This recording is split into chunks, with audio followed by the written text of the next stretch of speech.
तो गौतम बुद्ध के आगे आते हैं उनके पिता पर, ठीक है। तो गौतम बुद्ध का जो पिता थे, इनका नाम था सुयोधन, जो साक्यगण का मुखिया था, याद रखिएगा। इनका पिता का नाम था सुयोधन, जो साक्यगण का मुखिया था। और यह मुखिया होने के कारण बहुत दिनों के बाद इनको एक बच्चा हुआ, यानी इनका जन्म हुआ।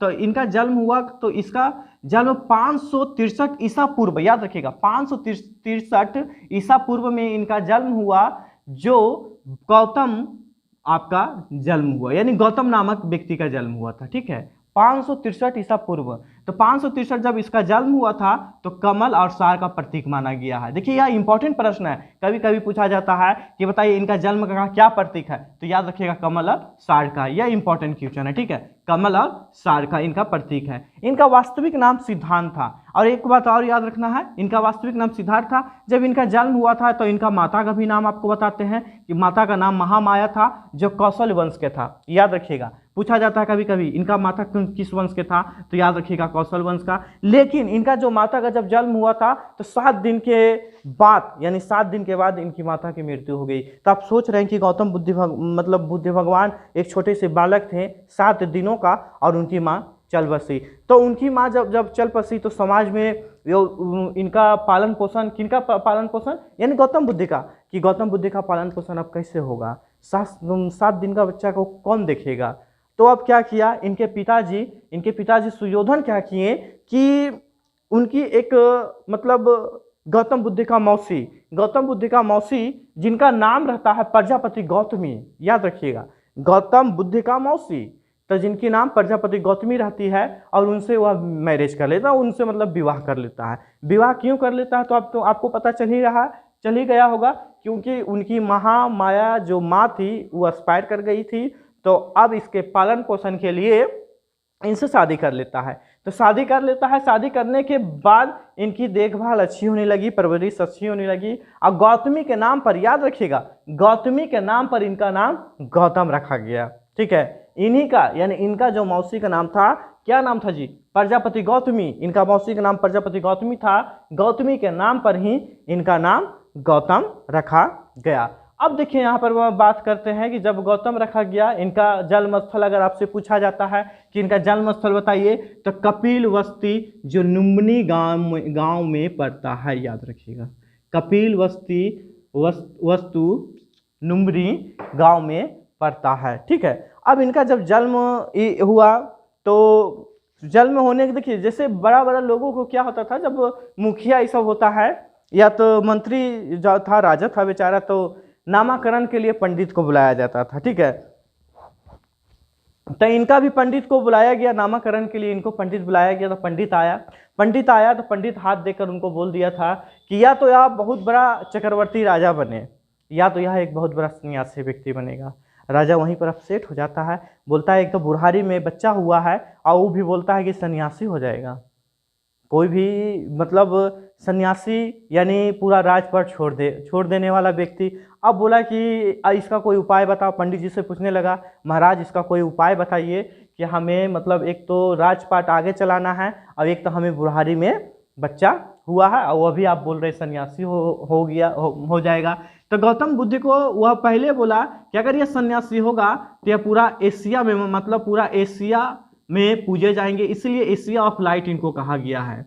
गौतम बुद्ध भगवान को एशिया ऑफ लाइट, यानी आपको एशिया की, यानी प्रकाश की ज्योति, एशिया की ज्योति, ठीक है। तो याद रखिएगा एशिया ऑफ लाइट किसे कहा गया है, तो गौतम बुद्ध को। यह आपका ऑब्जेक्टिव क्वेश्चन हो जाएगा, ठीक है। अब यहाँ पर बात करते हैं, तो यह कह के चले गए, तो फिर उससे जो राजा थे, राजा ने पंडित से सलाह लिए कि आखिर इसको क्या किया जाए कि यह मतलब राजा बने रहे।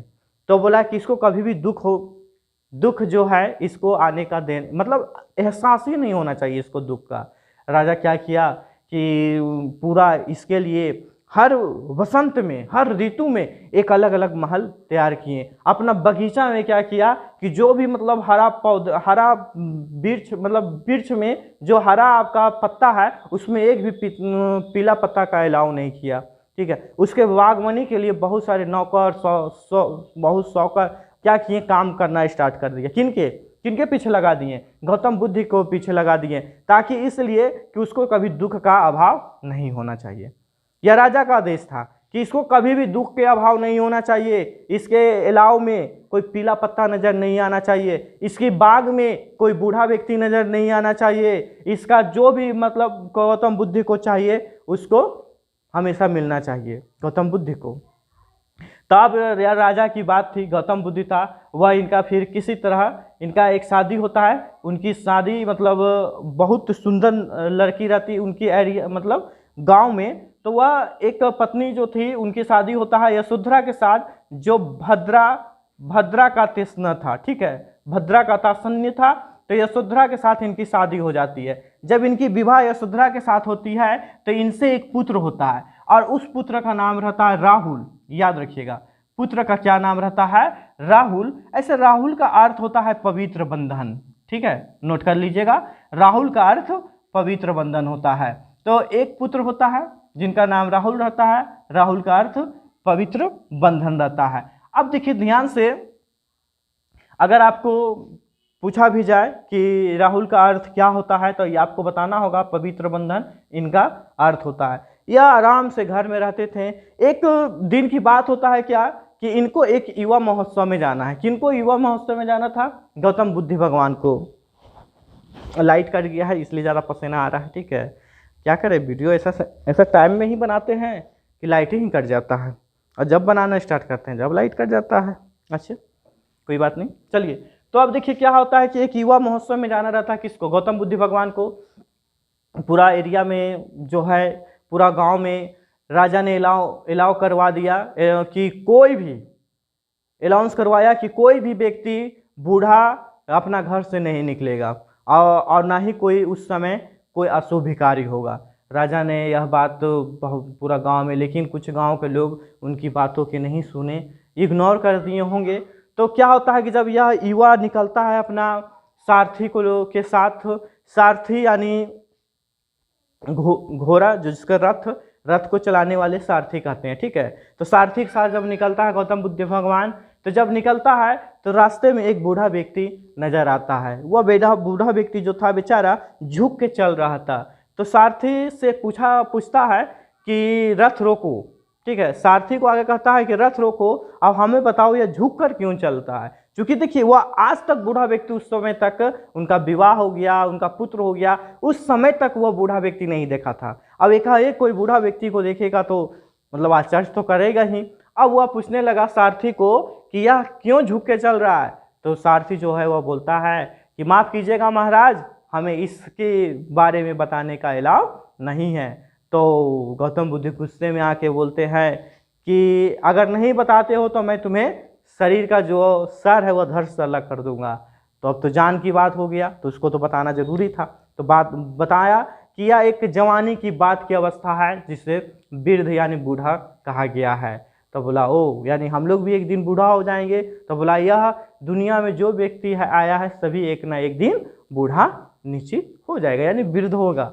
अब वो आगे चलता है कुछ देर के बाद, तो एक बीमार व्यक्ति को मिलता है, नजर आता है। और वह बीमार व्यक्ति जो रहता है बेचारा, जो अपने त्राहिमाम यानी भगवान से रिक्वेस्ट करता है कि प्लीज भगवान हमें अब मेरा टाइम पूरा हो गया है, कृपया यहाँ से ले चलिए। भगवान से रिक्वेस्ट करता है कौन? वह बूढ़ा व्यक्ति, चूंकि उसका जो इतना दर्द हो गया, बीमार है, और एक तो बीमार है, वो भगवान से कह रहा है, प्रार्थना कर रहा है कि प्लीज़ हमें यहाँ से अब ले चलिए, मुझे बहुत पीड़ा हो रहा है। तो फिर यहाँ रथ रोकने के बाद फिर सारथी से पूछा, सारथी ने भी यही जवाब दिया कि यह बुढ़ापा के जब मतलब मृत्यु के जब ज़्यादा क्लोजली हम आ जाते हैं, नज़दीकी आ जाते हैं, तो यह आपका एक अवस्था होती है। तो फिर वहाँ भगवान बुद्ध जो है फिर पूछता है कि यानी हम लोग भी एक दिन मर जाएंगे। तो बोला हाँ, यह पृथ्वी पर जो भी व्यक्ति आया है सारा मर ही जाएगा। यह दो इनको जो होता है कहीं ना कहीं ये दिमाग की तरह उसका दिमाग को यानी गौतम बुद्ध को खाया जा रहा था। इतना ही नहीं,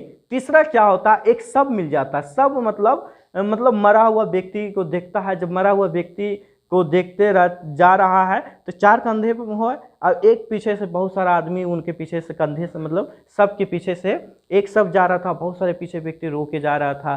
तो बोला ये क्या हो रहा है। तो फिर वही बोला कि यह जो आपका है कि यह तीसरा की कहानी है, यह आपको क्या है कि एक मृत्यु हो गया है एक बुजुर्ग का, जो सभी लोग इसके पीछे जा रहे हैं, इनकी जलाने यानी शरीर को नश्वर करने के लिए।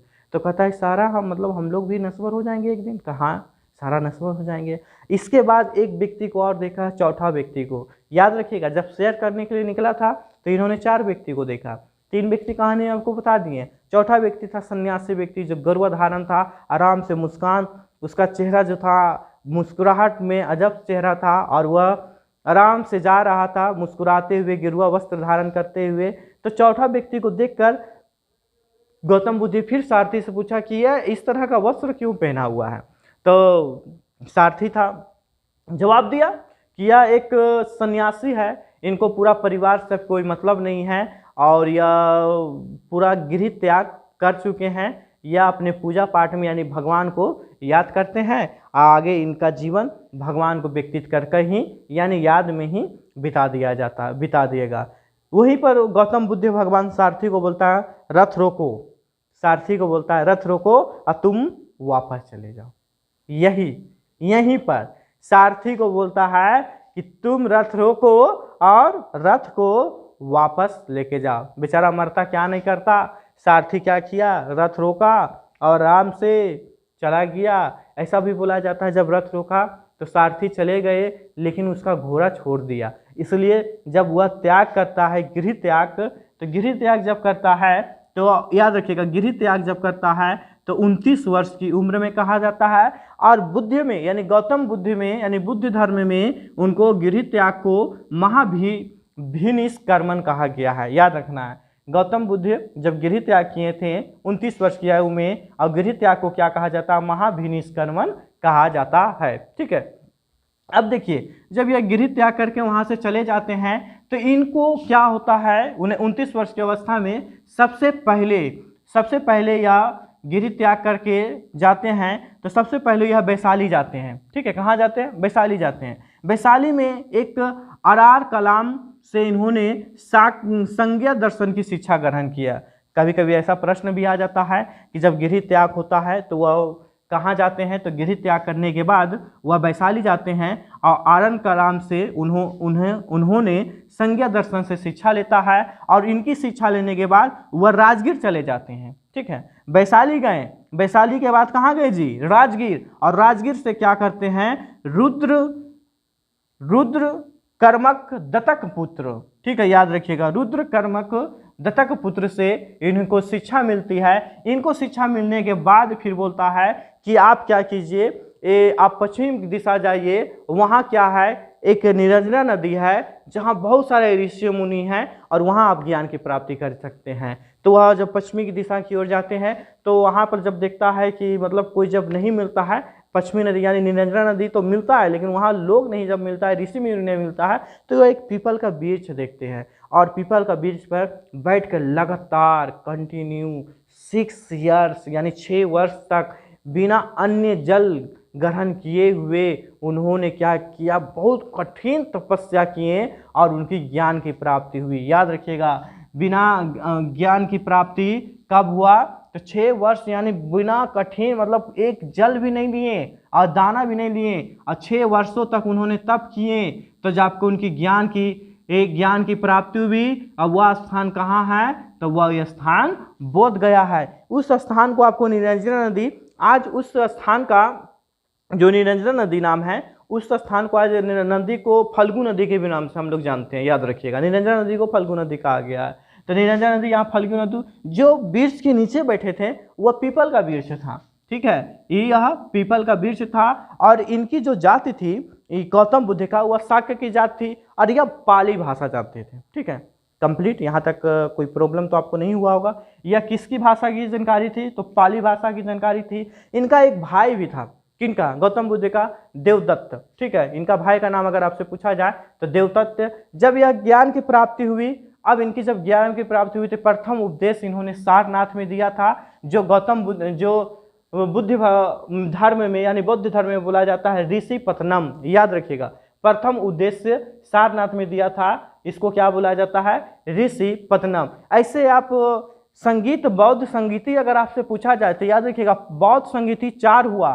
ठीक है, प्रथम आपको बताते हैं, प्रथम संगीति 383 ईस्वी में हुआ था। दूसरा संगीति आपका हुआ था 383 में, और तीसरा संगीति आपका हुआ था 255 में, सब ईसा पूर्व है जी। और चौथा आपको हुआ था, चौथा संगीति प्रथम शताब्दी में, ठीक है, प्रथम शताब्दी में। आपको बता देते हैं जगह कहाँ हुआ था। देखिए यह हुआ था राजगीर में, और यह हुआ था वैशाली में, जगह बता देते हैं। और तीसरी जो हुआ था वह हुआ था पाटलिपुत्र में, हाँ पाटली, जो आज पटना के नाम से जानते हैं। और चौथा जो हुआ है आपको कुंडलपुर में हुआ है, ठीक है, कुंडल वन बोला भी जाता है, कुंडल वन बोला जाता है। देखिए यह हम ट्रिक पर आपको टोरे गए हैं, ठीक है। इसका देखिए ट्रिक हम क्या बनाते हैं, इसका ट्रिक क्या है, पुत्र वन में और साली गिरही में, ठीक है, यह ट्रिक है इसका, पुत्र वन में साली गिरही में। देखिए पीछे से चलते हैं, ठीक है, तो देखिए पुत्र वन में साली गिरही में, यानी बोला गया है, देखिए साली, साली से गिरही में, गिरही, गिरही से हम निकाल दिया राजगीर, फर्स्ट हो गया, पीछे पकड़ लिया, ठीक है। और सॉरी गिरही से हो गया राजगीर, साली से हो गया वैशाली, और वन से पुत्र वन में, तो पू से हो गया पाटलिपुत्र, और वन से हो गया वन। यह आपका ट्रिक है, यह ट्रिक आप बना भी सकते हैं, नॉर्मल है, ठीक है। तो यह 4 संगीत हुआ था जो हर एक कंपटीशन एग्जाम में कभी बहुत पूछता है। हम देखे हैं जगह पूछ देगा, तो कभी शताब्दी पूछ देता, कब प्रथम संगीति कब हुआ था। तो अब यहाँ पर याद रखना है कि प्रथम उद्देश्य उन्होंने पाली भाषा में सारनाथ में दिया था, जो बौद्ध धर्म में क्या बोला जाता है, ऋषिपत्नम बोला जाता है। बौद्ध ग्रंथों में इसको धर्म पर वर्तन भी बोला गया है, किनको, प्रथम सारनाथ में जो ऋषिपत्रम दिया था, ठीक है। इन्होंने अपनी राजधानी शर्मावती में बनाई थी, और इनके जब मृत्यु हुआ था, किनकी मृत्यु हुआ था जी, गौतम बुद्ध को। तो जब गौतम बुद्ध की जब मृत्यु हुआ था, तो 483 ईस्वी में इनकी मृत्यु हुई थी, जो करीब लगभग 80 वर्ष या जीवित रहे, याद रखिएगा 80 वर्ष का युवायु तक जीवित रहे।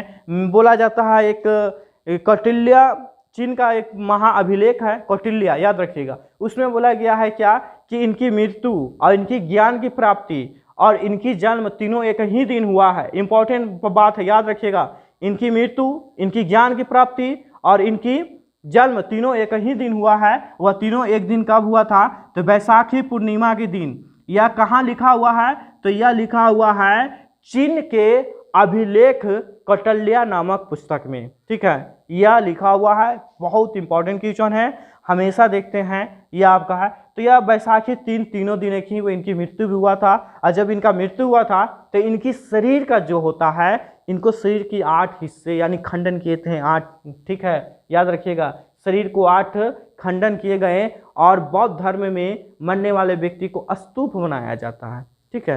तो यह स्तूप, यह पूछा जाता है कि इसका प्रतीक बताइए, मृत्यु बौद्ध धर्म में प्रतीक क्या है, मौत का, मृत्यु का, तो बताना है आपको स्तूप, ठीक है। इनके धर्म के 3 रत्न थे, कौन कौन थे, बुद्ध थे, धम्म थे और संघ थे। और एक बात आपको याद रखना है कि गौतम बुद्ध का फिलहाल अभी तक भारत में 123 फीट का प्रतिमा है, भारत में फिलहाल अभी तक 123 फीट का प्रतिमा है, जो आपको यह मिल जाएगा खोलसर झील, आपको है जो हिमाचल प्रदेश में आपको मिलेगा, ठीक है। सर झील आपको कहाँ मिलेगा, तो हिमाचल प्रदेश में, जो आपको रेवाल में आपको है, ठीक है, ये रेवाल सर झील आपका है, जो कहाँ मिलेगा, तो हिमाचल प्रदेश में।